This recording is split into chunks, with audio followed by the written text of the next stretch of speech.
This is a free podcast from the BBC. For more information, you can go to our website, bbc.co.uk/Radio 2.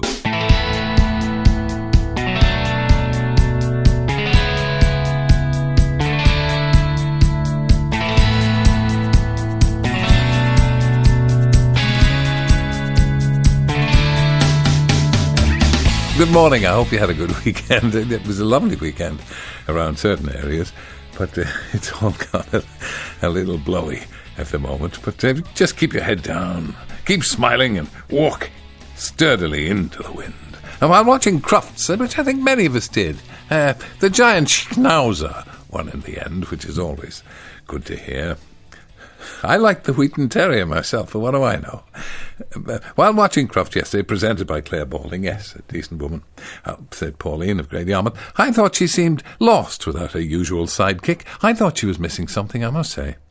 As she sat talking to Ben Fogel, I half expected Willie Carson to pop up from behind the sofa,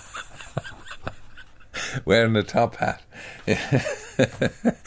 There were some dogs in there that were taller than Willie Carson. A dog is truly a man's best friend, of course, says Yankee Doodle.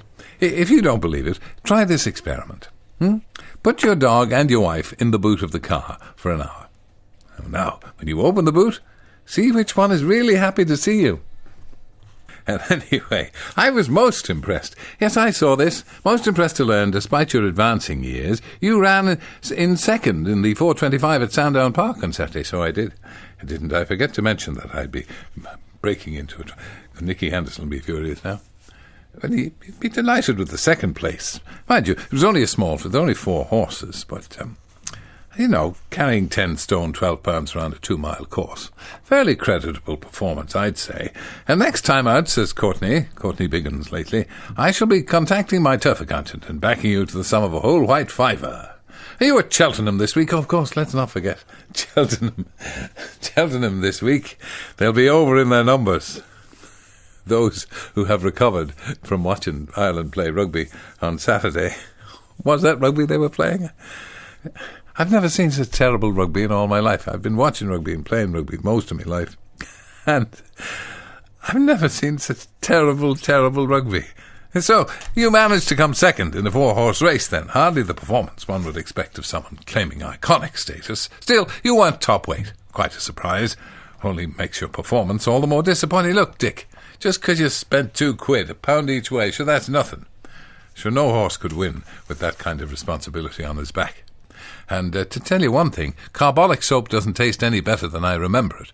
And why would you be eating it, Niels on Wheels? Are things that bad? I had to do a double take after spotting the following sign displayed outside a rather smart-looking old folks' home on Friday evening. Spring is here, so spring in here. I don't... Now, please, you trying to tell me that's a sign outside an old folks' home? Since then, I just can't shake the image of old-age pensioners bouncing about with springs on the soles of their slippers. Forget your bellowing gourmands. Cooking doesn't get any cover. Top chefs and ingredients experts. The queen of cookery is back where she belongs, yes. Never mind, Delia's returning to our screens. And this time, she's cheating. She's on tonight, of course, the great Delia Smith. According to the press release, tonight's about instant mashed potato. So not only we get Delia any luck, we'll get those little robots as well. I can just picture it now. Come on, she'll say, let's be having you. And she'll roar as they enlist their help to knock up top-end plights of grub. And then the show will finish with them all laughing and rolling about the floor. Now, I think, Granny Craddock, this is... I think you must go and have your medication now. Possibly you should have had it earlier. I'm considering complaining to those in charge about that greengrocer who declares, cooking doesn't get any tougher. Well, he's not shouting it now, and I don't think we're not relieved. He's not been to my house. I've devised an additional round to test those would-be chefs to the limit. Prepare a meal for 3 children aged 2, 5 and 7. Oh, yeah. Easy. Child 1 only eats pasta and vegetables. Child 2 only eats meat and potatoes and carrots, if accompanied by financial incentives. Child 3 eats some of what you cooked, but tells you, it's disgusting, as soon as you put it on the table, and throws half the meal on the floor. 2. Throughout the cooking time, child 3 will cling to your left leg and whinge in a high-pitched monotone. As you start to cook your meal, you realise that your husband has taken the milk that you bought for the white sauce to work, finished the margarine, and hidden the bottle of gin.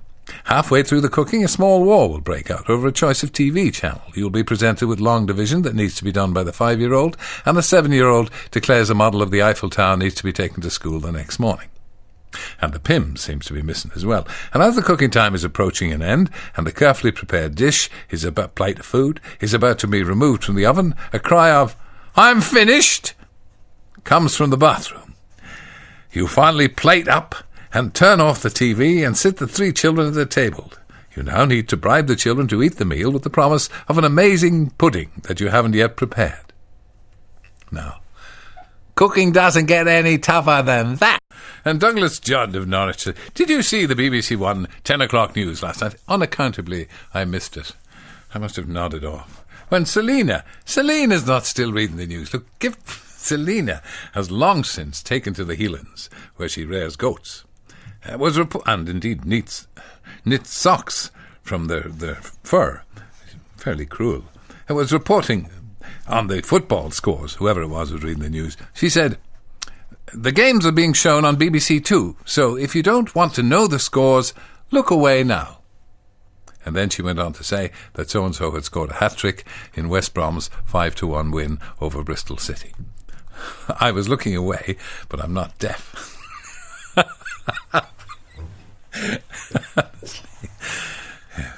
Really, the instruction should be, bring down the cone of silence. So, the big 4 are all out of the FA Cup. First time in 20-odd years. Takes a good one to get past you, Peter, in blustery Clevedon. Can we blame global warming? Yeah, certainly. After all, we had a frosty February. We're now having a windy March. Whatever next? A decent summer. I'm glad about the extra tax on alcopops. Every Sunday there's some raucous behaviour, says Mastique, to the rear of my house, and I blame it on the melon breezer that my wife has downed before hanging out the washing. There's humming and singing of the willy-nilly kind. I'm just glad we can't afford 2, or the next thing you know she'll be trying to engage me in conversation. We can buy 'em cheap off the local youth chav leader. Apparently they get 'em free from the local shops. Well, they can run faster than me, you see. So, tax away. You're all doing a magnificent job. I'm having me wages paid directly into the Treasury in return for 10 shillings a week pocket money. Rule Britannia. Oh, I can just see you bounding from your trundle bed with a happy smile upon your face. Carpenters, that's a good one, isn't it? Please, Mr. Postman, and you mentioned yesterday that with all this wind, says Pauline Lynch, the wind farms, yes, the turbine-driven windmills that we're going to have all over the place would be able to keep us going for years. Well, naturally, with so much wind yesterday, surely. Unfortunately, if the wind is too strong, the turbines are switched off in case they get damaged. Wrong sort of wind, you see. A bit like leaves on the line.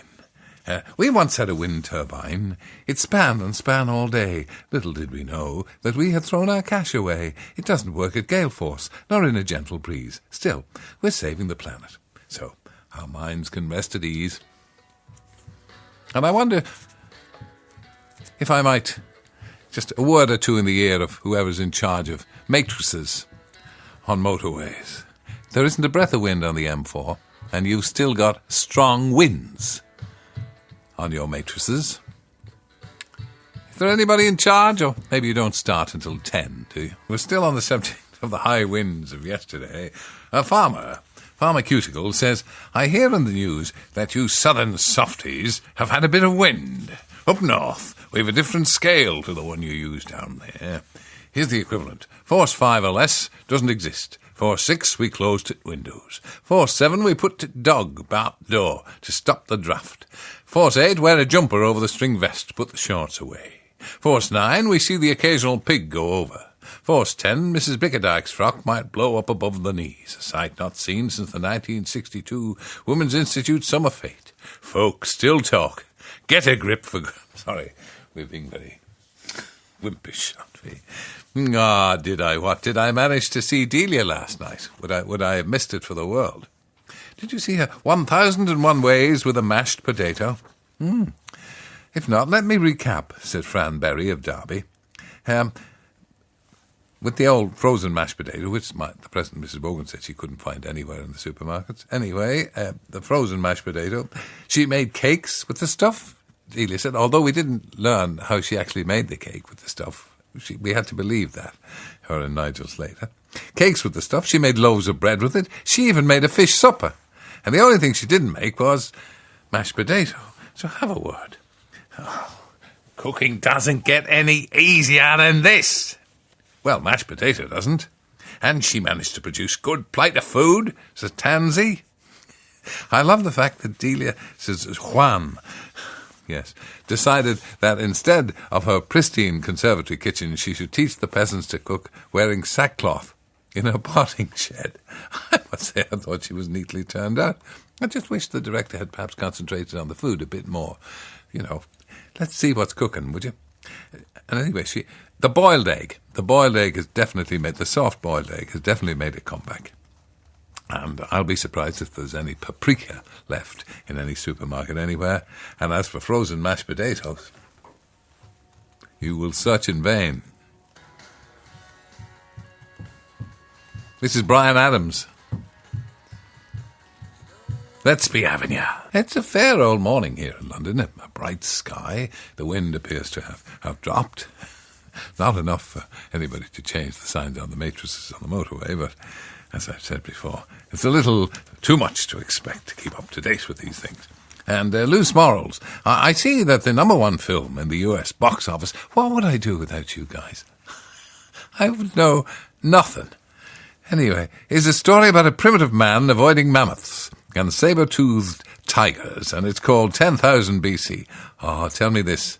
Is what's her name in it? I must say I'm surprised that you didn't tell the world that your autobiography had been turned into a Hollywood movie. Ha ha ha ha, loose morals. With his unkempt appearance and straggly beard, John Marsh must have been an excellent stunt double for a mammoth. He's been a stunt double for worse than mammoths, I can tell you.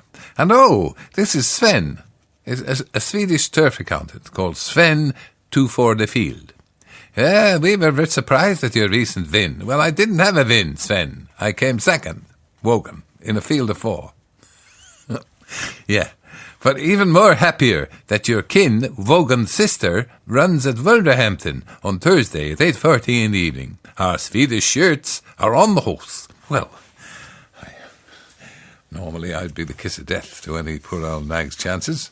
So the government have plans to have school leavers swear an oath of allegiance to Her Majesty. Oh, didn't they? They always did that in American schools, certainly on movies. They swore allegiance to the flag, didn't they? And then put their hands over their hearts. Yeah, like that. Okay, well, ma'am, with the greatest respect, of course they haven't got every MP to do this. No. What I'd like to know is how the government expects to force hundreds of thousands of teenagers, that's indeed 3-year-olds, I know, who by and large won't do what the parents or teachers tell them to do, to take part in a ceremony that will be widely held up for ridicule. Yeah, well, Sarah Kennedy mentioned to me as she left that she thought it was a load of old, and what she thinks today, Birmingham thinks tomorrow. What kind of sanction will be imposed on any youth who refuses? 40 lashes. So they want the spotty youth to take a citizenship test. Yes, there's a lot of what can only be described as scoffing at this idea. And people put it forward with a good heart, you know. There's always be kick everything to death. Well, I'm sure the next step will be a TOG test for the old at heart. Question 1. Do you shout at the telly? Question 2. Do you miss MasterChef? Question 3. Do you like wafer thin ham or body cheese? Well, you should be in Australia, and the clincher will be on the compulsory TOG test. Did you yell, "They're not making me, take one of these"? What? No, that's only if you're in the old hospital, which none of us will be, of course. Mind you, there are many listeners to this programme in hospital. Too weak to reach out and switch off the radio. Red sky at night, shepherd's delight. Red sky in the morning. Time to go to Florida. Alison Ordnung says, yeah, that's right, we're off to warmer climes and you're not. So, it's my listeners, they have a sort of, it's an elusive quality. I think it's probably called rudeness. Captain, my captain, they're off again. Oh, Tim Gustard, in ranting mood. Even if you don't read this out, I feel a lot better for having written it. Look, Tim, as long as I can be some kind of exhaust pipe for you to get rid of your bile. Yeah, the doom and gloom bandwagoners. Yeah, global warming.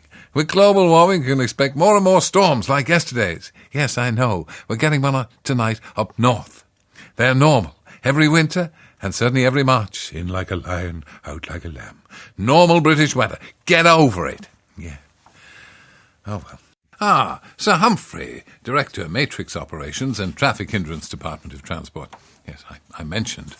Did I once or twice this morning about how matrix signs are not much help if they're not changed to reflect whatever's happening on the roads. Leaving a matrix sign on overnight, like saying, high winds, take care, when in fact there isn't a wind blowing anywhere, doesn't help.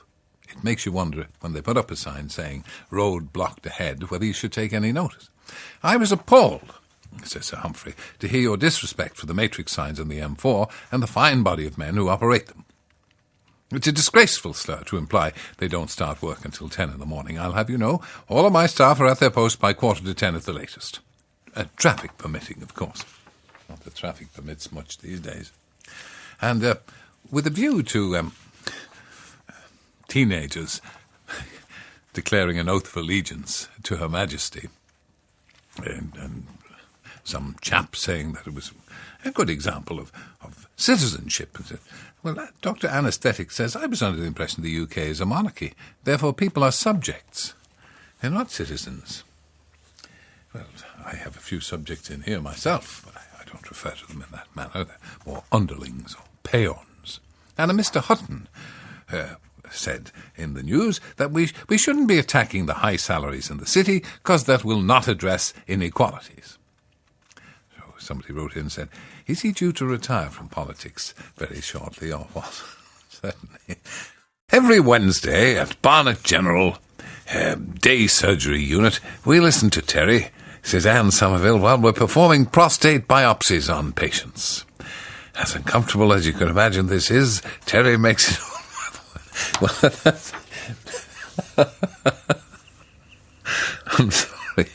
I'm sorry if you're lying on a bed of pain now and the nurse is being very jolly. God. I knew I'd turn out to be good for something. How come when the South had a bit of a windy day on Monday, the headline story in all the news bulletins, yes, disappointed reporters standing saying, the tide's gone out. And today, when the more northerly areas, that's yesterday, get the similar gales, the event gets a brief mention at the end. Says Brian Nylon, Newport-on-Sea, just off the east coast of Wales. Well, there's enough wind about to bother you this today, I imagine, if Johnny Boy is to be believed, which, of course, is a foolish thing for me to say. And Michael, because there are some people out of the gales. Thank heaven for the brave boys and girls of the Met Office. The warnings they gave of the impending high winds and heavy rain, just enough for me to secure the house and get in extra rations of spam to sustain us during the hardship to come. People do this a lot now, don't they? At the merest whimper of anything untoward, charge off to the supermarkets or the local grocery store and pile up. Come on, it's not World War III, all right? And when the winds hit, we knew about it, said Michael Estrell. The way the leaves nearly rustled in the trees was intimidating, and I've heard reports from folk who swear the grass was nearly bent right over for a little bit. Hasn't rained as such yet, but I'm taking no chances. I'll be going out with wellies on and carrying an anchor at all times. Now, I promise I won't talk about the weather anymore because, well, I know there's nothing you like better, but I have here from Neil the Geordie thermometer. 50 degrees, southerners turn on the heating. Geordies plant their gardens. 40 degrees, southerners shiver uncontrollably. Geordies sunbathe. 30 degrees, southern cars won't start. Geordies drive with their windows down. 20 degrees, southerners wear coats, gloves and wool hats, and Geordies throw a T-shirt on. The girls are still wearing, of course, the old miniskirts. 10 degrees, southerners begin to evacuate. Geordies go swimming in the North Sea. 0, southern landlords turn up the heat. Geordies have the last barbecue before it gets cold. -10, southerners cease to exist. Geordies throw on a lightweight jacket. Minus 80, polar bears wonder if it's worth it. Geordie Boy Scouts start wearing long trousers. Minus 100 degrees, Santa Claus abandons the North Pole. Geordies put on their long johns. Minus 173, alcohol freezes. Geordies become frustrated because the pubs are shut. Minus 297, microbiological life starts to disappear. The cows on Newcastle Town Moor complain of vets with cold hands. Minus 460 degrees, all atomic motion stops. Geordies start to stamp their feet and blow on their hands. Minus 500 degrees, hell freezes over. Sunderland qualify for Europe. Yes, it's National Butchers' Week, and as I say, we're benefiting. Tracy's brought some very, very tasty snorkers to our sides, and Johnny March has been persuaded to try one. Yes, he's forcing it down now. Burrada. I said I wouldn't mention the weather again, but it's very hard to avoid, isn't it? Paul Carr Griffin of Aberdeen says, Burrada, tell. It's an old Scots greeting. While I accept that for some there have been some strong breezes, why the need to have television reporters standing outside? Well, that's the old thing. They think you're so stupid that you don't know what a strong breeze is, or what gales, or big tides are, so they have to have somebody standing, actually on Brighton Pier, being blown away. A huge amount of money has been spent on studios. Use the things. And even the Radio 2 news. Oh, indeed, don't talk to me. It's a disgrace. Look, the Britannia Bridge closes almost weekly to high-sided vehicles, and the ferry crossings are also disrupted regularly particularly by the French. La grève. Should this really make the national news? And by the way, my hair was blown out of place this morning and my dustbin was knocked over by the wind. Is this worthy of reporting? More than worthy, Paul Carr Griffin. I'll be surprised if you don't make the main 10 o'clock news bulletin. Are they still doing that? Is Sir Trevor still doing that? It's all gone very quiet on ITV. Well, and Trevor and the lovely sidekick. How's that going? Oh, I see. I see the current occupancy of 11 Downing Street. Oh, yes, of course, it's budget day today. Let's not forget that, as if we could. And it's all been leaked anyway. He doesn't really need to stand up. We all know what's going to happen. Anyway, he'll be standing up. Since it's likely that more of our hard-earned cash is going to line the pockets of the government. No, please. I've decided to keep all my untaxed money in a sock under my mattress. Says loose morals. However, after what's happened to Northern Rock, I know that Mr. Darling is likely to nationalise socks. If there's any money left, I think I'll pin it to myself, stand by the Treasury and tell the Inland Revenue officials, just take what you want. On opening my paper yesterday, Bob and Duckabit says, my jaw hit the floor. And it suits you down there, Bob, as I read that fire extinguishers are to be removed from buildings for being a fire hazard. Yes, somebody mentioned that to me yesterday. So we're taking away the fire extinguishers because they're a fire hazard. Am I the only one missing the logic here? What's next? Sandbags not to be used against flooding in case you do yourself an injury putting them in? It's no wonder there's so much binge drinking. We all need to hit the sauce after stories like that, and in all probability, the people behind it had one or two. Yeah, that's the thing. I often wonder when they pass little laws, and particularly health and safety, whether they've had a few before they have a committee meeting. And I thought this story might appeal. Well, I'll be the judge of that, Debbie, and spark some correspondence. Oh, indeed, we could do with sparking some correspondence. Do you know, anybody know the website? Wogan at bbc.co.uk. Is that it? Yeah, UK. But some correspondence about some possible suitable music to be piped through the waiting room at the doctor's for the benefit of patients. Well, yes, of course. It can sometimes fall into incongruity. My elderly parents, 78 and 71, that's no age, Debbie Ray. What do you mean elderly? You're not elderly until you're about 95 these days. Attended their local GP yesterday and entered the waiting room where many other somewhat elderly patients were all waiting. Well, where I was yesterday was the Oldie Awards. There are a lot of elderly patients, I can tell you, slumped forward into their shepherd's pie. Nose-taking kidney, wasn't it? What was it? Who knows? What should come over the music system, anyway, of these elderly patients at the local GP? But Catherine Jenkins singing Time to Say Goodbye.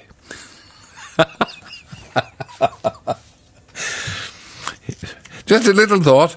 That's all that's required. My trip to Spain was for a well-deserved rest. Oh, well, don't be talking, couldn't I do with a lie down myself, David? As all togs need time, sometimes, to just a darkened room. But I wanted to get travel insurance, and my request to a well-known source was turned down because I'm over 65. Listen, has the message not gone out a long time ago? 65 isn't old anymore, all right? You know, it used to be, 65, you're gone. You know, you're retired, 2 years later you're dead. No, not anymore. And I wish the penny would drop for insurance companies. Not having time to seek alternatives, I boarded the plane feeling somewhat dejected, and indeed uninsured, David. Having this remorse was soon changed, because as I sat at my seat, you were sitting in your seat, were you, David? I think so. Only a few minutes, when the stewardess approached me. "Would you mind moving, sir, to the seat at the emergency exit?" "Why?" I asked. "Well, sir, due to legal reasons, we must have an able-bodied fit person to sit there to open the door in case of emergency." You're listening to the Wake Up to Wogan podcast from BBC Radio 2. Only 2 clips of you at the Oldie Awards shown on the One show last night. And they'd pick one of you tucking into the nosh. Why am I not surprised, says Tansy. Well, as a matter of fact, I hardly touched the food. Typical Richard Ingram's menu. What a wonderful night's sleep I had. You too, Tim Gustard. OK, the next bottle of Talisker I buy will cost me more. Next week I'll have to pay more for me pint of the black stuff, and when I replace my current 4x4 with another, I live in the country, you see. Lots of muddy roads, broken up full of holes the government can't afford to fill in, that would rattle an ordinary car to pieces. I shall have to pay almost £1,000 more when I buy it. No, I slept really well. I'm self-satisfied, nay smug, that I, along with thousands of others, will be doing so much more to prevent binge drinking, and may help create a greener environment, safe in the knowledge that our government will have another £2.5 billion to make this country a better place to live in. Could you spare a thought at all? Lash orders. We'll all be making our lash orders very shortly, I tell you, that they've been put outside of our pocket. Could you spare a thought for my aged mother, who went out yesterday and bought herself a handy garden refuse container so she could clear up the leaves and the twigs blown off in the recent gales? So she lugs it out into the garden, and she's a great independent woman. Unpacked it from the box, undid the 2 fasteners on the side, thinking she'd get a few handfuls of debris cleared up before 11s. But it turned out the contraption was spring-loaded. Quick as flash, it opened up like an almighty green canvas jack-in-a-box. The frame caught her squarely in the girdle region, knocking her sideways and winding her. She staggered backwards from the blow into the flower bed, crushed her fuchsias badly in the process, and made a load more mess than there was there in the first place. My elderly mother survived this week's hurricane-force winds, not to mention World War II, so she wasn't too put out by this unexpected turn of events, and is recovering nicely. You see, these are the kind of women that built the empire. But in an elfin safety world, where fire extinguishers are now deemed to be a fire hazard, was there a word of warning about the potential risk of a dangerous body blow for elderly gardeners? Nothing. Could you have a word with the powers that be? No. But I do have a passing acquaintance with Alan Titchmarsh. I used to know Monty Don before he got the BBC to spend all that money sending him round the world.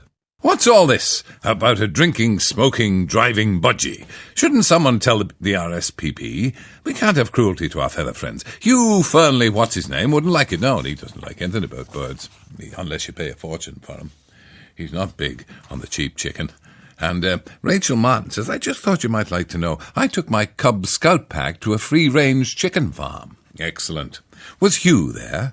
And when the farmer was asked if the chickens listened to music, he replied, they listen to radio too, especially you. That's when they're laying the best. You see, it's not for nothing I lay an egg here every morning. I hope I haven't put people off the fried eggs this morning. Sunny side up, that's the only way. A fascinating insight, and thank you for bringing us up to date on this, a fascinating insight in the battle of the sexes last night. I must have had a subsequent engagement. Sports Relief, and I hope you're going to support Sports Relief. They do tremendous work. And it's a good week for them. Sports Relief did The Apprentice. Boys versus girls. What a great idea that must have seemed on paper. In the time-honoured fashion, the task was set, The teams picked a leader. The girls breezed their way through this, picking the Supremo of the Anne Summers chain, while the boys gave the poisoned chalice to Hardeep Singh Kohli. Fine. And within an hour, he'd thrown in the towel because he got a bit sensitive to a rather caustic remark from former rent-a-gob and editor of The Sun, Kelvin Mackenzie. Next up, was MP Lemsip Toothpick, who scarcely fared better and presided over an ill-disciplined rabble. I must say, I'm sorry I missed it now. Sounds like fun. And one of the girls, Jacqueline Gould, their leader, assumed power in the style of Baroness Thatcher. I want to do the whole thing herself, paying no regard whatsoever to any suggestions put forward by her teammates. Kirsty Allsop almost decked her, as an idea after idea fell on deaf ears. The girls won in the end, and Strallen will pick a loser from the boys to fire on Friday night. I won't be surprised if it's all 5 of them. Well, that came from Donald Trump, who had the idea in the first place. And there's really some terrific stuff here. Not many of you are taking what could be described as an optimistic view of Mr. Darling's best efforts. Using the handy budget calculator on the BBC News website, I've calculated, says Michael, that I'll be better off next year to the tune of £271.78. This means I can afford an extra night of binge drinking every month and take up smoking. Or I can afford to run that 4x4 I've had an eye on. Thanks, Mr. Darling. The theory of everything is tax it. If you go into town, tax it. If your car's too big, tax it. If you fly, tax it. If you drink, tax it. If you have a plastic bag, tax it. Am I missing the point? Says Luke Honda Brightside. My local supermarket has, guess what, a dirty great bin with a sign on the side, recycle your plastic bags here. When I take my thousands of plastic bags to my local council dump, I ask, where can I put these? The reply comes back, they go in a bin marked plastic bottles. How did you choose that Marvin Gaye track yesterday? It was a whim. Be bereft. I've never heard that. Martin, Abraham and John. Is it me, or am I too young to be listening to you? Well, I'm beginning to sound like it, be. Anyway, she burst into uncontrollable tears. And that's the way. I quite like that. Well, life is not all laughter, beer, women and skittles. There has to be a place for bursting into uncontrollable tears, and this is the place. Stuart Eglin, my beloved curmudgeon of old Kirkcaldy. Yes, after your ramblings about the daytime show Golden Balls, yes, I mean, Jasper Carrot's a decent man and a good fella. I just don't understand what he's doing, that's all. I mean, I've watched it a couple of times, and I am no closer to and Deal or No Deal, I know what that's about, because Noel told me. What a load of tosh, says Stuart. Stuart, it's entertainment, mate. A sad comment on our country. Both programmes are predicated on greed. So? Did you shout the same thing at Alistair Darling yesterday? Assuming that the skill you need for success is the ability to lie and cheat. And we're still talking about Alistair Darling. Little Nellie's show tries to persuade us. Noel. He's not Noel. Tried to persuade us there's a huge skill in being able to guess the contents of a box. Oh, Stuart. Look, you mustn't take these things too seriously. I do feel you need to lie down in a darkened room. I've been invited by Ridley Scott to write the script for his new film. Who's this from at all? Another Edmonds, is it? It's from Colin? No, Ted Stargazer.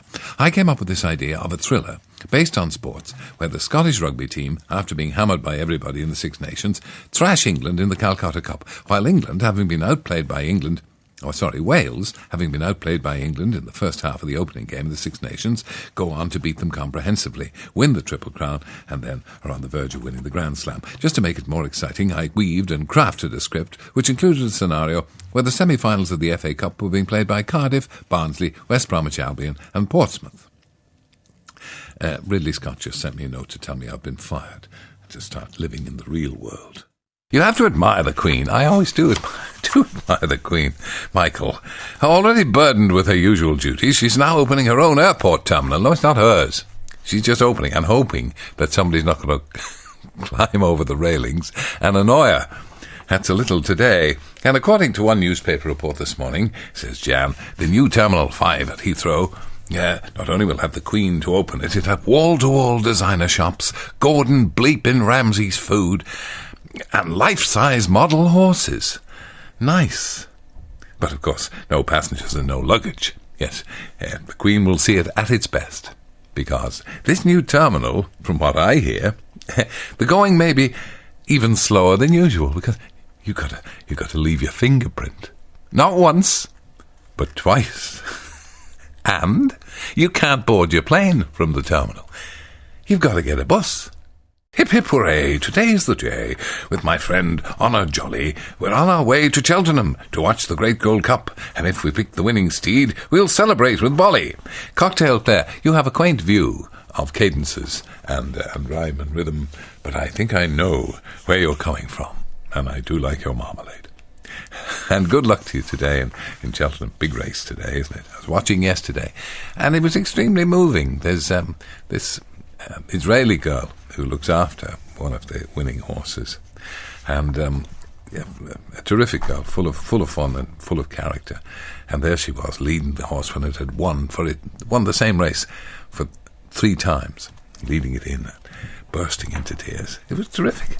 You're a scallywag. I drove through Warwick yesterday afternoon, and there on the right, on the left, if you're going the other way, these things are sometimes hard to work out, was Terry's Hardware Store. So you get listeners to send in spoke shaves, Allen keys, socket sets, so you can knock 'em out cheap in your Arkwright type store, you rascal, Baz of Wilts. You're on to me. You're in for me. They're all in for me, yeah. And Sven to for the field says, dear Sir Turry, we will be thanking your kin for her well-trying effort at Wolverhampton in the 850. Hooray! Wogan's sister obliged yesterday, and did I have a sou upon it? No. 16-1 is most good. I expect you're still smarting from the jockey's reminders. No, nothing to do with me, but thanks to Sven, Swedish racing correspondent and turf accountant. Good news.